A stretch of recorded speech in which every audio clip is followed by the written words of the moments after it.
I think we've all been there at some point, going about our day when suddenly an old emotion resurfaces out of nowhere.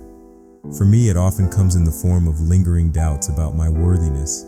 It's a memory, a feeling, something we thought we had put behind us, but there it is, right in front of us, demanding our attention. And it makes you wonder, why do these emotions come back when we least expect them? What if facing these feelings is the key to our healing? This is something I've found myself reflecting on recently. It's not something we often take time to think about. But what if there's a deeper purpose behind these feelings? Something that can ultimately set us free, like unearthing a buried treasure that can guide us forward. Some mornings as I'm just waking up, I get hit with these random thoughts about my worthiness, almost like they come out of nowhere. At first I was frustrated, thinking, why can't I just move on? But then I realized this was an opportunity for growth. I'm not even fully awake yet, and suddenly, this old feeling just slips in, catching me off guard.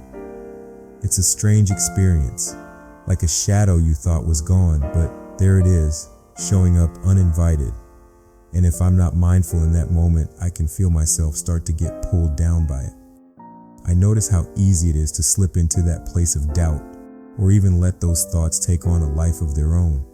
It's like opening a door to a room you thought you'd locked, and if I let myself linger there too long, I'll go down a path that doesn't serve me, a path that I know only leads to feeling disconnected from my own sense of worth. So I've learned that catching myself is key. The moment I feel that thought creeping in, I have to pause and decide if I'm going to identify with it or let it pass. Because every time I choose to let it pass, it feels like I'm reclaiming a part of myself that I'd left behind. Experiencing these old emotions can feel overwhelming, and finding ways to address them mindfully is crucial. I've realized that it's not just about moving on, it's about understanding these feelings, embracing them, and finding the right tools to let them go. Over time, I've found specific practices that not only help me face these feelings, but allow me to let them go with purpose. Techniques like meditation, grounding, and inner work have become transformative tools in my journey. Let's dive into these practices and explore how each one can support us in moving forward. Now that we understand the impact of old emotions resurfacing, the question becomes, how do we respond? For me, the journey of revisiting and releasing these emotions has led to 3 powerful techniques that I turn to: meditation, grounding, and inner work. Meditation has been one of the most effective ways I've found to observe my emotions without letting them consume me. It creates this safe space where I can step back and see the emotion for what it is, a passing experience, not a permanent state. Through meditation, we can hold a non-judgmental space for our emotions, allowing them to surface and then letting them dissolve on their own. But what if these emotions keep coming back, no matter how many times we meditate? Can meditation alone really help us fully let go, or is it just the beginning? For me, meditation truly started helping when I began revisiting old emotions that had lingered beneath the surface for years. It wasn't an instant fix, but gradually, I noticed the clarity it brought. One specific practice that I find particularly helpful is mindfulness meditation, where I sit with the emotion and allow it to be there without judgment. It's like holding space for myself in the gentlest way possible. Another powerful tool I use is grounding. When emotions start to feel overwhelming, grounding helps me reconnect with the present moment.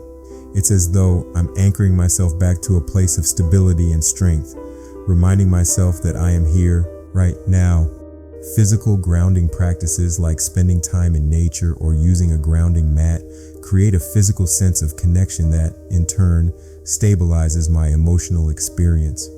But grounding isn't just about calming the mind, it's about bringing our whole being back into balance. How does this practice change the way we experience challenging emotions? Grounding has this immediate effect on my emotional state. For example, when I place my bare feet on the grounding mat, I feel a noticeable shift. It's almost like the weight of the emotion begins to dissipate, and I can breathe more easily. Personally, I've found that going out for a walk surrounded by trees and nature is one of the most powerful ways to release emotions, especially if I'm feeling particularly weighed down. Finally, inner work has been essential in processing deeper layers of emotions. Techniques like journaling or contemplation allow me to explore what these emotions are trying to tell me. By approaching emotions with compassion and curiosity, I'm able to reframe them as learning experiences, seeing them not as barriers but as stepping stones to a greater understanding of myself. But how do we balance self-compassion with the intense work of facing and processing painful emotions? Is it possible to embrace both without being overwhelmed? I've found that journaling has been one of the most transformative inner work techniques. When I write, it's like I'm putting those emotions onto the page and freeing myself from holding them inside. Balancing self-compassion with inner work is challenging, but I remind myself that each emotion is an opportunity to learn and grow. That perspective helps me approach even the most painful emotions with a sense of patience. Each of these practices, meditation, grounding, and inner work, helps me reconnect with myself and see these old emotions from a place of clarity and peace. But what does it all lead to? Let's explore how letting go of these emotions can ultimately create a space for something new to emerge. Revisiting and releasing old emotions brings a profound sense of peace and opens us to new possibilities. Healing isn't about erasing the past, it's about reclaiming our ability to live in the present, free from the weight of what we've carried. So, why do old emotions surface? By facing and releasing these feelings, we're actually giving ourselves the freedom to be fully present, unburdened, and open to life in its truest form. Remember, this journey of healing is ongoing and unique to each person, but it's universally powerful. You are not alone, and healing is not only possible, it's waiting for you.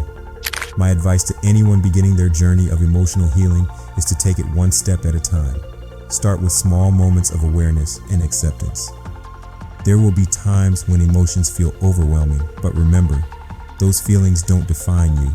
They're just passing through. As you move forward, be patient and compassionate with yourself. There was a time I held on to a past experience that made me question my worth. But when I finally let it go, it was like stepping out from under a cloud. It didn't happen overnight, but gradually, I began to see myself and my life with fresh eyes. Letting go led me to a clarity and peace I hadn't known before, and I became more open to life's possibilities. Thank you for being amazing and for showing up to join me on this journey. Your presence and commitment to growth mean everything. Until next time, stay empowered and keep shining bright.